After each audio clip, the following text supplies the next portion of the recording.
Defeat Putin. For God's sake, this man cannot remain in power. We came, we saw, he died. We both agree that Assad needs to go.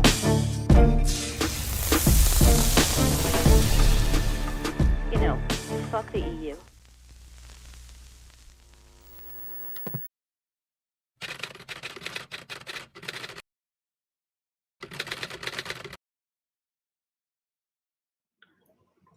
And I guess we are live everywhere. Hello, everybody. Hello, Larry. How are you doing, my friend? Hey, I'm alive. You are. It seems that your YouTube account is not. Yeah, I'm vivo, it's mortal. Yeah, I received, I guess about a week ago, on Wednesday, that I went to my channel and boom, it disappeared. And I had this notice saying, hey, your channel's been taken down because of hate speech. Oh, wow. And I'm going, hate speech? You know, I don't go on, I may have called some government officials morons, but I don't view that necessarily as hate speech. I view that as just, you're stating the obvious. Yeah, it's a factual statement. But and the problem with YouTube, they presume guilty and never get a chance to prove you're innocent. They would not identify the offending content. You'd think that if they were interested in actually building a business, that they would notify you, say, hey, this content is objectionable, it's offensive. You'd give you a chance to correct it if it was, in fact, something inappropriate. But they don't even do that. They were just looking for an excuse to kick me off. And I think this is part of a broader U.S. government effort to try to quiet me, shut me down if they can. Yeah, and they can, because as soon as any, 2 seconds of copyright content like music, or just the day before yesterday, I had a live stream that I passed a little bit, just the introduction of that serious Fallout on Amazon. They identified 10 seconds of video. They say, oh, hey, I cannot monetize your video because of this 10 seconds, 2-hour live stream, because of this 10 seconds of video. So what do you want to do? Yeah, cut it off. I don't care. So it just cut off. Yeah. And video got monetized again. So yeah, I'm pretty soon going to start a campaign to demonetize the channel. We had a big campaign about the channel in Brazil, monetize him, to remonetize the channel. Now I'm going to create a campaign to demonetize my channel, help people helping demonetizing the channel, because this is just going, Yeah, bananas. I mean, this Google and YouTube, they're out of control. Mm-mm. They're absolutely out of control, and they need to be reined in. Yeah. They're big. But they don't have a monopoly. And so there are other channels: BitChute, Rumble, Odyssey, and people will flock to those, and ultimately this will lead to YouTube's own destruction by their kind of policy. Yeah, and by the way, all the links, the IDM, the press of mass destruction, all the links I have in the description. BitChute, Odyssey, Rumble. I've been neglecting this because Rumble has been prohibited. Left Brazil, the same as they did with France. Twitter now has been, removed from Brazil, so they are also shrinking our possibilities in Brazil. Outside we still have more. I'm still live streaming now to Twitter, to Shitter, to YouTube, and BitChute, Larry's BitChute as well. I hope it's going all right. But Instagram and TikTok as well. So I have everything. And backup in my computer. So if they delete my accounts, I can just create a new one and re-upload everything and just piss them off. I can do that indefinitely. Yeah. So, Larry, my friend, I was very sad. I've been, this week a bit. I had a lot to do during this week, and I just realized today that your account, because I was trying to, what I do every time I put a video of us together, I link your account, and then it simply disappeared. And then I got my ear, pulled because, oh, you haven't been reading my blog. Yeah, that's true. I'm sorry. This week was. Well, I know you've got you have a pregnant wife in the hospital, right? She's back home. She's home. She's okay now. Oh, good. All right, but it's been a couple of days of. You had things on your mind. I understand. But Yeah. Good. I couldn't pass up the opportunity to tweak you. Okay. Of course. But I would like to discuss a little bit of things today. Not too much. Well, actually, before you move on to that, so it Yeah, wasn't just the taking down of YouTube. Then on Friday, Voice of America, which is a U.S. government-funded entity for spreading propaganda around the world, published a hit piece on me, calling me a mouthpiece of the Kremlin. Oh, good. So now you're trustable. So that's why I said the combination of taking down the YouTube channel and then the publication of that article, just I took that as an indication that the government is not happy with me, and which is just, it's phenomenal that in a country that's got the Bill of Rights and the First Amendment right of free speech to protect political speech, no matter how disagreeable, that they want to attack it and destroy it and punish people that speak out like me. But, I'm going to keep speaking out. And that's why I look for all support I can get at sonar21.com, which is why you should read the damn blog, okay? Sorry. Yeah, I myself am in the process of creating a website for the IDM, so I can put everything there, and perhaps translations even for all the sites that I follow, like yours, I don't know, everybody that I follow, that I try to follow in the daily basis. This is. Just make sure that the hot violers are well trained. Yeah. And be safe, my friend. So, Jesus Christ, and call Scott just to understand what's the process. Yeah. Well, I'm already working on retaining counsel, getting a lawyer who specializes in First Amendment cases. Yeah, we have to start building up a big network. That's the main point there that we have to take. Right. All right, Larry. As usual, the hell is going on, Larry? The world is going crazier and crazier. And let's start with the Orange Man. Yeah. Again, second time. What is it? Third time is a charm? Well, let's hope not.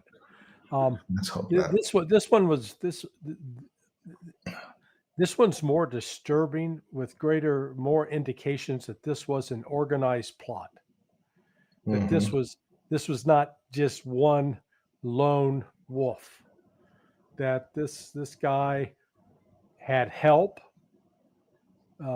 because. Number one, Trump, it wasn't publicly available that Trump was going to be playing golf at that time and of day or at that place. So this guy shows up. Now, the story's going out saying, authorities said he was there for 12 hours. How do they know? I mean, you're saying they know when he first got there? Did he punch a time clock? No.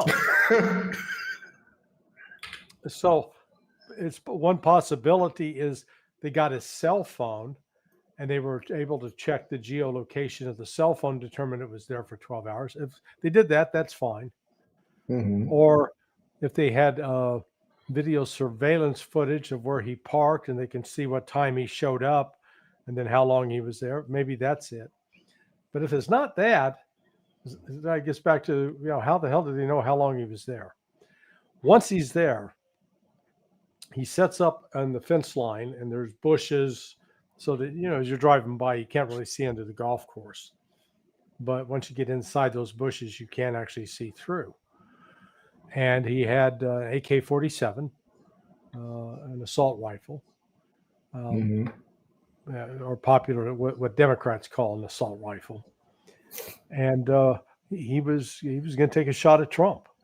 Now, when the Secret Service are with a protectee on the golf course, so they'll have 2 to 4 agents around the person on the actual tee box, and then there is a couple of guys usually in a golf cart halfway down the fairway, and then there will be another 2 to 4 guys and a full hole ahead.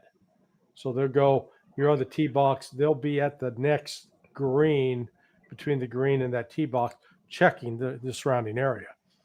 And how do I know that? Because when I was a member at the Avenel Golf Club in Potomac, Maryland, that was where Joe Biden and Barack Obama came to play. And so I saw specifically, I was there one day when Biden showed up with Hunter to play. And that's exactly how the Secret Service did it. So what happened, that those guys who were in advance, they drive up, they see this rifle poking through. They're close enough that they could see it. Some people initially assumed that they were like 200-300 yards away and like, oh, they didn't see it. No, these guys were close enough that they could see it. What is impressive is they did not stop to go, can I fire shots at this? I think there's something. No. Immediately they pulled the sidearm and began firing. And at that point, Mr. Ryan Root, I'm not sure really how to pronounce his name, he took off running. And just, and the man's a coward. He left his gun behind. He left his GoPro behind. He left his backpack. He had a bag of food, apparently. Left it all behind.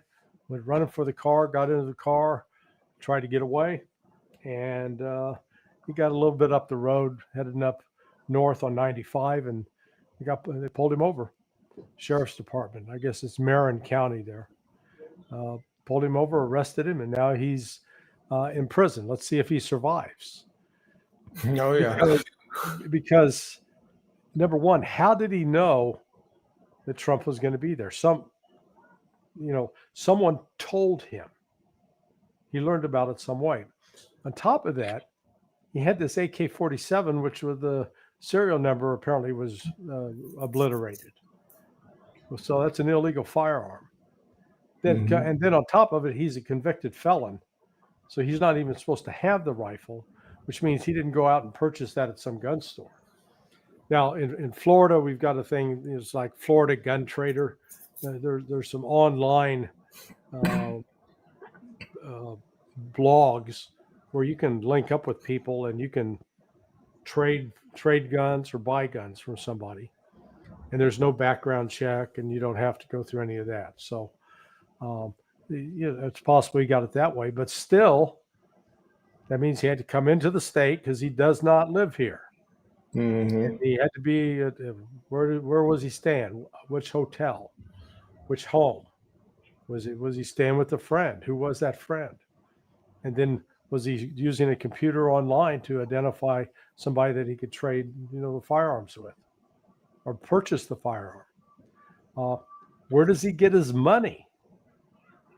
This cat's flying all over the world. He flew to Kiev and was avidly recruiting for the Azov battalion and trying to get the Afghans to send fighters to fight on with the Ukrainians. So just a lot of it doesn't add up. I mean, I went to Moscow. My expenses were paid by the plane flight and the hotel because I was there as a guest speaker. So but that means who was paying for him? Yep. And is this a case where actually did Ukraine try to kill Trump? People say, "Oh, that's conspiracy theory." Well, you got the pictures of this guy standing in Kiev. He's standing next to Jose Andres, the famous chef. Jose, by the way, was a member of the same golf club as me. You'd see each other in the dining room. He would eat the golf course food, not make his own. But then this Ryan Root, he also has appeared in a BlackRock ad. Now, what are the odds of that? That the last that's two in a row, huh? Yeah. Is that like where you go to try out?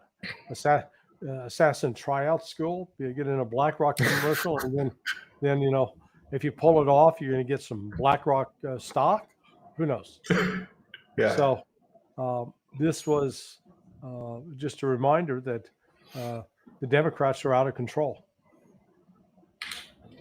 Yeah, you mentioned this when as soon as it happened, I was having a live stream when it happens, and someone said, "Oh, it happened again." And then I said, "All right." The first news that I saw that some gunshots were heard in Florida, and I say, "Well, it's Florida." Yeah, It's a Wednesday. Yeah. And yeah, of course, that's just I'm kidding. But yeah, I had no information by the time, so I decided to wait a little bit and say, okay, twice. That's a bit too much. Well, the big difference is, again, this guy didn't. The suspect did not get any shots off. It was only the Secret Service only one took the shots, and the Secret Service did their job. They did what they were supposed to do. That's exactly how it's supposed to work. And now you could establish some additional protocols that in the future put a roving patrol outside the perimeter of the golf course to make sure that nobody stopped and peering through the fence. They didn't have that in place as a protocol. In the first attempt. No, not even this time as well. Well, in the first attempt, they did not secure the perimeter like they were supposed to. Yeah. In this one, they did secure the perimeter like they're supposed to, because the advanced agents were out scanning the fence line and tree line. Yeah. So the first news that I read was, to me, it wasn't clear what had happened, if the shooter had taken any shots, and I found interesting that I understood that he had not taken any shots, so I find that weird. But now it makes more sense. I watched you also yesterday on the Judge. Now it makes more sense that they actually did their job this time. They did not wait for an order or anything. And he didn't have a clear shot of Trump anyway. Okay. So where he was at, he could not see Trump yet. Okay. And that would have been at least a 300-yard shot, which is, it's just not an impossible shot to make if you've got a good optic and somebody's trained. But it's still, that's a good distance to cover. So it was Secret Service agents shooting to take out the threat. Yeah, and the thing that caught my attention, as soon as I see this, I went to Twitter, to Shitter, and there's this account called L. I don't know who's behind this account, and they simply got every print possible of any social media from this guy. And as you mentioned, the guy was everywhere. The guy was on Hawaii, the guy was on Kiev, the guy's been on Poland and all kind of weird places that probably he had nothing to do with, unless he's being funded by someone to steer trouble. And even messages with numbers, with telephone numbers, and call it like Zelensky, if you want some contractors for your war, call me on this number. This is a very interesting person, So I don't think his extensive contacts with Kiev is a coincidence. I don't believe in coincidence. especially like this, in this kind of situations. Yeah. Yeah, it's very interesting that this happened again. If I was the Orange Man, I would stay home for now and hire some people because, extra. He has money to do that. I don't. Yeah, I would hire extra security personnel, definitely. Yeah, perhaps he did, and that's why they start shooting first. So, Well, no, I mean that's what Secret Service. They see a gun, they're protecting the president, future president. They see a gun, former. Shoot, draw and shoot, engage. Do not wait. Mhm. When we say gun, boom. They Yeah. did what they did. They followed training. Yeah, exactly. So talking about scrapped numbers, let's go to Israel and talk about Ansar Allah because I'm not a big genius. I'm no Poindexter, but I can do a little bit of math. 2,040 kilometers. 11 minutes. That's 60 seconds by minute. Go 360 degrees like Annalena, and that's 660 seconds. 2,000 kilometers divided by 600. That's 3,000 meters an hour, a second. Around. That's Mach 8. Between Mach 8 and Mach 9. Yeah. That's that has some signatures. Yeah. It's the most likely is that it was Russian made. The Iranians have one as well, but the Russians, I think it's that Mach number you gave is assuming that it was flying basically at sea level, and lower in the atmosphere. The higher in the atmosphere it goes, the faster it travels. So I've seen another calculation that put it in excess of Mach 10. Well, the only country out there right now that has a missile that goes Mach 10 plus is Russia. Chinese don't have it. The Iranians don't have it. But Iran and China do have a hypersonic, and the speed on that means it's above Mach 5, or it's going to 5, greater than 5 times the speed of sound. So the speed of sound at sea level, I think the number is like 763 miles per hour. So multiply that times 5, 3,500, 3,600 miles per hour. At that is Mach 5. That's sort of the minimum. And then it goes up from there. Well, let's think this through. The Houthis did not build this. Yeah. The Houthis don't have the engineers. They don't have the scientific background. I give them credit. They're tenacious, tough little fighters. But they don't have this capability. It was given to them by, at this point we can speculate. Was it Iran or was it Russia? In both cases, we can give reasons why it may have been one or the other. I was inclined to believe that it was Iran, because here's Iran. They can give it to the Houthis. Houthis can shoot the Israelis. Then at that point, it's not Iran attacking Israel, at least overtly and directly. It's, well, maybe Iran did this, but we don't have any proof. And it's the Houthis. And, we're going to go blow up some more desert, which is, what the United States spent 9 months doing, and then realized it could not defeat the Houthis. And so the Houthis are still standing. I'm sure Israel's going to try to launch some retaliatory strike there, and they'll kill some civilians and just make the Houthis madder and more committed to continuing to lob missiles. Now, what happens if they've got more than one? If this wasn't their only one, if they got multiple ones, because the Israeli, their Iron Dome system couldn't shoot it down. Now, one of the one of the issues were depending upon the type of hypersonic it is, they're going so initially when they get up to speed, they're going so fast, 6, 7, 8, 9,000 miles per hour. That if it's going to maneuver, the faster you're going, it creates what's called a plasma effect around it. And that plasma disrupts normal communications. So far, it looks like the only country in the world that has developed a technology that can communicate with that rocket through the plasma generated by the heat is Russia. And I would remind people say, what are you talking about? Those old enough to remember when the U.S. astronauts would return from space in a capsule, and the capsule would enter the atmosphere and would be catching on fire.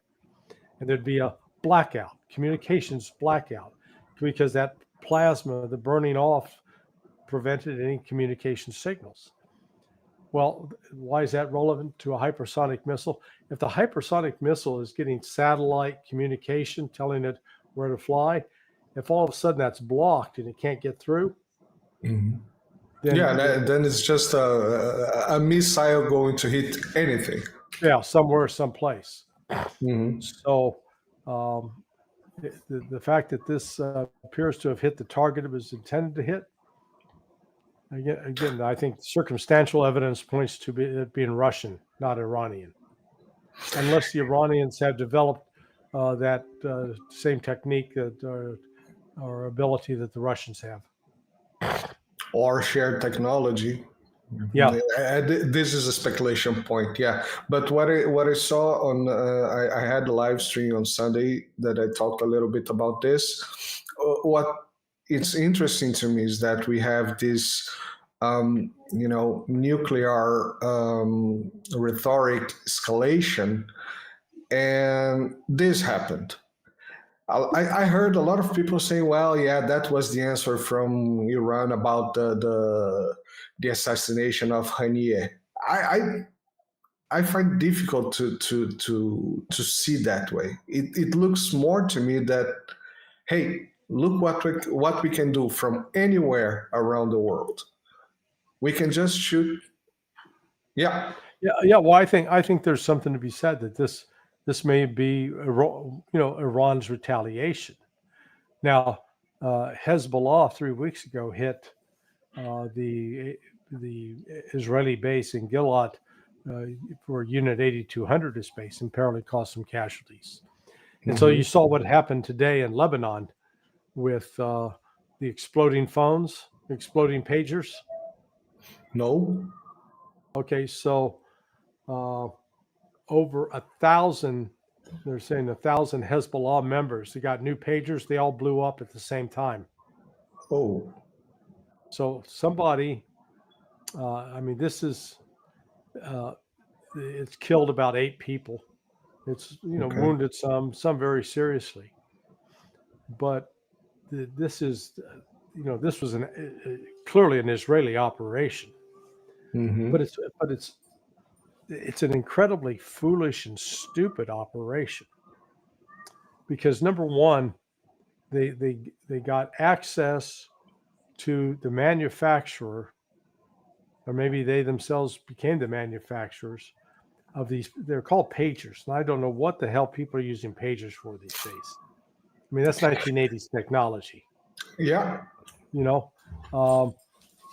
Maybe it was cell phones, but whichever company made it, now just from civil liability standpoint, forget everything else, is going to face major charges, and probably go out of business because they sent phones with an explosive in it, or a pager with an explosive in it. That's number one. Number two, when you do, it's one thing to say, okay, I'm going to gift a pager or a cell phone to Fidel Castro or to Muammar Gaddafi. Okay, you're giving it to one person, that you got a chance you might kill them. And it would only be activated if they were talking on the phone and you could verify it was their voice. That's not what happened here. They more than 1,000 of these things were passed out, and who knows how many kids got their hands on it, spouses. So, yeah, you kill a few, you wound a lot, and all you're going to do is further enrage the Hamas and Hezbollah fighters. So you're not going to. It's not going to make them want to surrender. It's going to make them want to have revenge all the more. Yeah. Very, very foolish policy by Israel on this. I don't know what the hell they were thinking. Yeah, it always comes to that thinking, in my opinion now, that, we can do this, very precise pin attacks, prick attacks, then everything's going to be all right. But you see, I don't think these people have any issues to just throw 1,000 Katyushas on Israel. Yeah. For example. This is going to destroy an intelligence asset. Mm-hmm. Because the Hezbollah and Iran's Revolutionary Guard, they've got decent counterintelligence capabilities. You work your way back. Where were these damn things made? Who made them? And then go find the workers if they're still alive that made them, and find out how many they made, and all of a sudden there, you've created almost a roadmap to find the intelligence source who may have been involved with collaborating with the Israelis. And if the Israelis did it through a front firm, then they've now blown that front firm. It's an undercover company, So, you got to step back and say, is it really worth the risk to destroy these kinds of intelligence assets to just piss off a bunch of Hezbollah fighters? Yeah, that makes sense. Not even a decapitation operation or something like that, as you mentioned. Like you give this to a big leader, perhaps it would make a sense, but right, fighters, 1,000 fighters, and not even you said 8 after 1,000. That's not even a big game. Yeah, I mean it's a mass casualty event, and the immediate response is chaotic. But it'd be one thing if it had killed 1,000. Now that would have been significant. That would have been really something. Perhaps they were counting on that. Well, maybe. Yeah. Since we went to the just coming back to the missile, the thing that I found very interesting was that it traveled over Saudi Arabia, Egypt, Israel Iron Dome, plus 2 American ships and a French corvette. I don't know if we should mention the French corvette. I don't know if it would make any difference. But anyway, and nobody was able to at least sound an alarm or anything, or they just sound an alarm, said, hey, there's a missile. Well, they didn't have enough time. I mean, that's why it's traveling so fast. We got inbound, and even you got to wonder if they even had the missile batteries turned on, ready to fire. But what's clear is the Houthis did something that was completely unexpected, and it exposed Israel.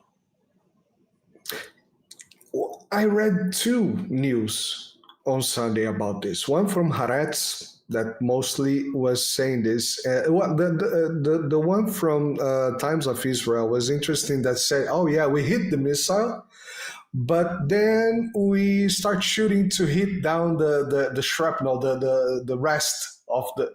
I said, that doesn't make sense. Yeah. That's stupid. Yeah. No, they missed. They missed. That's it. Yeah, and the other one from Haaretz, that was the one that I found more interesting. They mentioned that the Houthis a day prior, they say, we are going to shoot you something. They announced so they were completely aware of, and Israel, as far as I know, has that, 11th man opinion or whatever it's called. If everybody denies and one has to believe all that thing. So they knew it was fast. Yeah, they had it crossed the entire Middle East and hit inside Israel without a chance to do anything. And 2 million Israelis went on bunkers or to. Oh, I think I got. You hear me? Yeah. No, I mean, it just again I fine. Okay. Can you not hear me? Yeah, I can hear now. It kind of me now? got yeah. Okay, we're back. So what is your question? I didn't quite follow the No. question. The thing that I was that I found more interesting was that it was announced a day prior, so they knew. It was not just fast. They knew it 24 hours in advance. I hadn't heard that. How that they it wasn't said Haaretz. missiles. Yeah, I didn't see that. Haaretz said that the Houthis had Ansar Allah had announced that they would attack in the next day, which was the day that they actually threw the missile. So Israel was aware that something was going to happen. Well, yeah, but that's sort of vague, though. Hey, we're going to attack you tomorrow. Well, how are you going to attack? Are you going to blow up one of our ships in the Red Sea, or but I would imagine that the defenses, the Iron Dome, would be fully ready on high alert for anything. Yeah. No, I'd agree. All right. So, my door shook here. Yeah. And I'm wearing earplugs. Yeah, that was my black man. My dog, Blackjack. Blackjack. Yeah. Cool. Better look if it's your friends from CIA on the door. Yeah. Not yet. He's not. When they hear that, they don't tend to want to come through the door. Good. When you got a 135-pound Rottweiler, that's a big dog. Yeah, it's a huge dog. And I've never had a Rottweiler, but I've seen a couple of friends of mine had Rottweilers. They have a big head. It's scary. Yeah, it looks like a bear. It looks like a small bear. Yeah. Yeah, that's a bear head. Yeah. Huge. So just to go on the end, since we touch upon the nuclear rhetoric escalation, so how is this situation going? It's very weird for me what's going on. I mean, we see serious people like the Putin or Lavrov, everybody just saying, "Hey, dudes, chill out, calm down."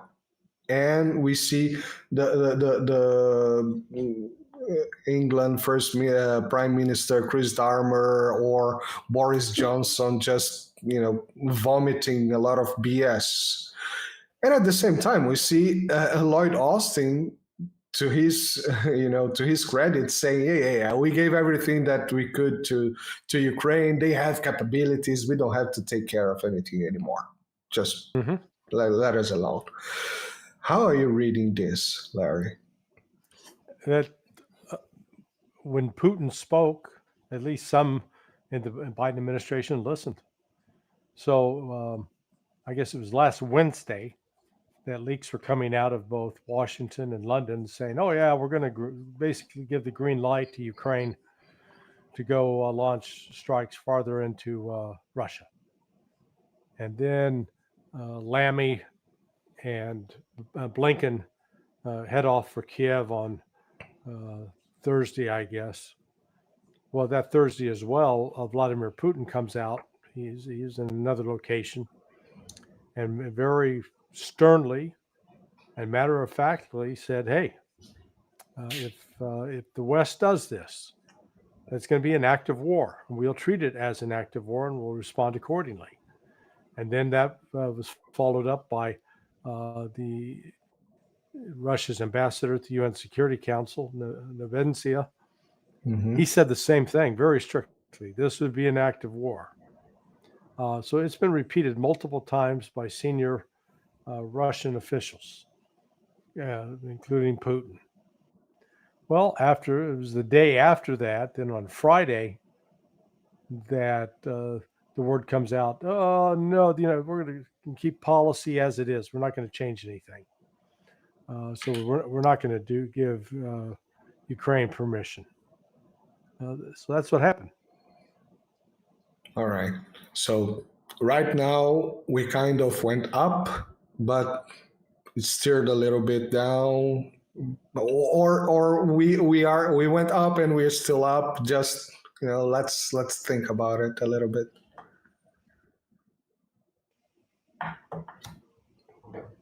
Oops. I think you hear me? Yeah, I hear you. So okay. I'm not sure. What do you mean? So the rhetoric went up. They tried to escalate the rhetoric, but is it still up, or do you think So the camera has disappeared.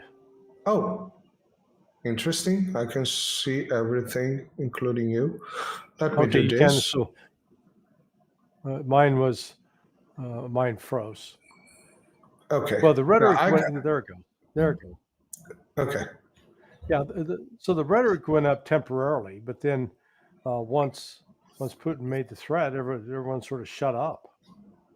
They backed off, and that ignores.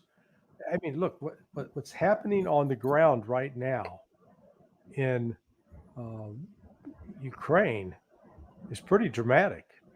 That the Russians are moving with great speed.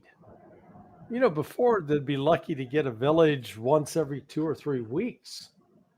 They fought for months trying to take Bakhmut.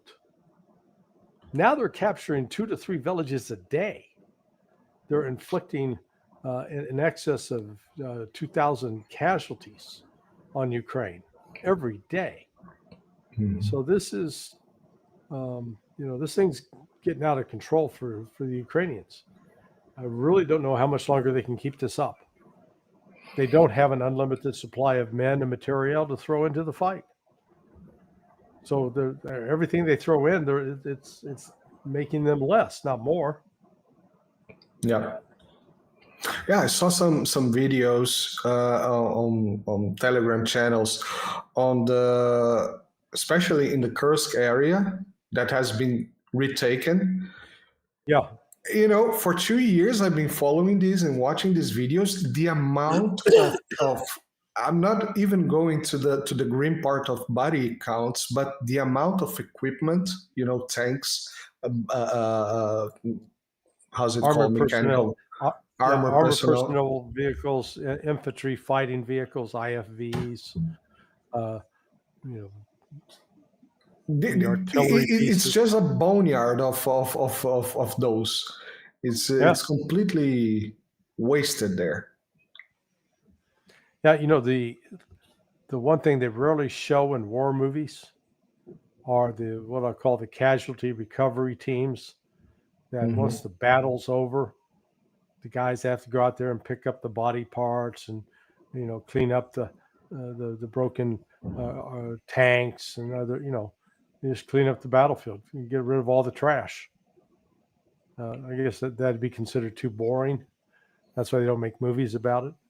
But that's it. That's what's going to be going on here, because you're dealing probably with 300 to 400 vehicles of different types. They've already, I guess, the United States gave Ukraine 30 M1 Abrams tanks, and there's already video evidence of the Russians destroying at least 20 of them. So not long for this world. those are the ones that we have video evidence. Yeah. Yeah, not much hope ahead. Larry, I have one last question. This is very quick one. About the Middle East. I know I went around the world, but this is about the Middle East and has nothing to do with Houthis or Iran. The United States have sent over and over again the ships, the American ships, the Navy. How much does it cost a day for the American taxpayers for these to operate? Yeah, I don't have a precise figure, but it's costly. So, you figure out when you load up a ship, a military ship, it's just like loading up a cruise ship, except, there's, you don't have comedians on board who are getting paid, and, you don't have multiple restaurants to choose from. There's a chow hall, a mess facility. But, you've got to, at some point, you got to have it be resupplied with food. That used to be done with ship tenders. So a ship tender is a ship that would sell behind these convoys, these Navy task force, and they'd be like a floating grocery store. But they'd not just food, but also replacement parts. Well, they don't have many of those. If any, actually, they don't have any left. So these ships have to be resupplied in port, which means you can only stay at sea for a certain amount of time, and then you got to turn around and go back into port somewhere to get that new food, to get water, to get whatever, ammunition, figure out what you need. So these ships are, and then the fuel to keep them afloat. So that's why the one aircraft carrier that was deployed right after, like June 10th, it stayed there 2 months, and now it's like, okay, we're leaving. And who knows, Iran could choose that now as the time to strike. What it's a reminder is the United States does not have unlimited capability to send aircraft carriers and keep them fully deployed forever. We don't have the capability. Maybe we did at one point, but not now. Yeah, I heard someone said exactly this, that Iran or the Houthis or whoever just outweighted the United States. As soon as they depart, we're going to shoot. Yeah. And then they come back, and then we're going to do nothing. And then they depart, we're going to shoot. Yeah. Well, Larry, that was more or less what I had for today. Just for to point about this, I work with offshore and oil and gas offshore operations for about 6 years, and the operation of a small supplier costed to Petrobras in Brazil about $20,000 a day, just for it to go there, supply a little bit of cement or food or water. $20,000 a day, a small supplier, right? Tiny boat. 2,000 people. That's more or less what's going on those aircraft carriers, right? 2,000 people inside. I think somewhere it's upward of 5,000. Yeah. Depend on the carrier. Yeah. Just pique my curiosity. How many crew on the USS Theodore Roosevelt? So that's 5,000.